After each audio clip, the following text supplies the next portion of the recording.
Unang Samuel. Ang kapanganakan ni Samuel. Unang kabanata. May isang lalaking mula sa angkan ni Suf, na ang pangalan ay Elkana. Nakatira siya sa Rama sa maburol na lupain ng Ephraim. Anak siya ni Jeroham, na anak ni Elihu. Si Elihu ay anak naman ni Tohu, na anak ni Suf, na mula sa lahi ni Ephraim. Si Elkana ay may dalawang asawa. Sila ay sina Hana at Penina. May mga anak si Penina pero si Hana ay wala. Taon-taon, pumupunta si Elkana at ang sambahayan niya sa Shilo upang sumamba at maghandog sa Panginoong makapangyarihan. Ang dalawang anak ni Eli na sina Hofni at Phinehas ang mga pari ng Panginoon sa Shilo.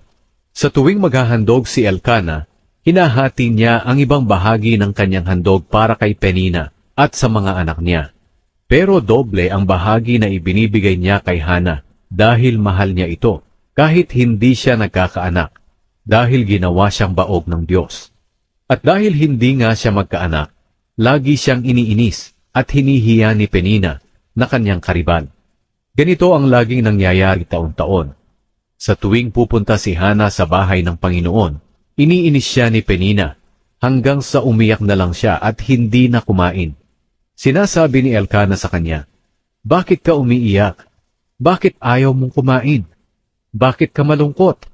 Mas mahalaga ba para sa iyo ang 10 anak kaysa sa akin?" Minsan pagkatapos nilang kumain sa bahay ng Panginoon sa Shilo, tumayo si Hana at nanalangin ng umiiyak dahil sa labis na kalungkutan.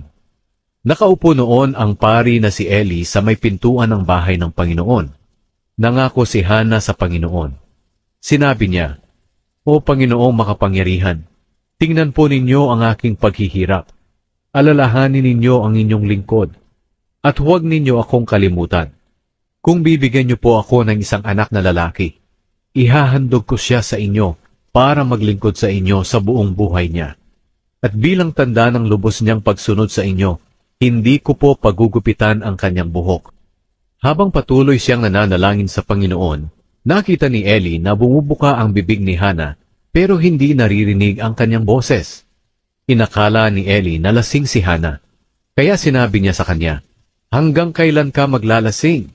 Tigilan mo na ang pag-inom." Sumagot si Hana, "Hindi po ako lasing at hindi po ako nakainom ng kahit anong klase ng inumin. Ibinubuhos ko lang po sa Panginoon ang paghihirap na aking nararamdaman. Huwag po ninyong isipin na masama akong babae. Nananalangin po ako rito dahil sa labis na kalungkutan." Sinabi ni Eli, "Sige, umuwi kang mapayapa. Sana'y ipagkaloob ng Diyos ng Israel ang hinihiling mo sa kanya." Sumagot si Hana, "Salamat po sa kabutihan ninyo sa akin." Pagkatapos ay umalis na siya at kumain, at nawala na ang lungkot sa kanyang mukha. Kinabukasan, maagang bumangon si Elkana at ang kanyang pamilya, at sila'y sumamba sa Panginoon. Pagkatapos ay umuwi sila sa bahay nila sa Rama. Sinipingan ni Elkana si Hana at sinagot ng Panginoon ang panalangin ni Hana na bigyan siya ng anak. At dumating ang panahon na nagpuntis siya at nanganak ng isang lalaki.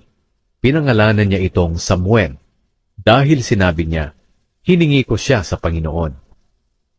Inihandog ni Hana si Samuel.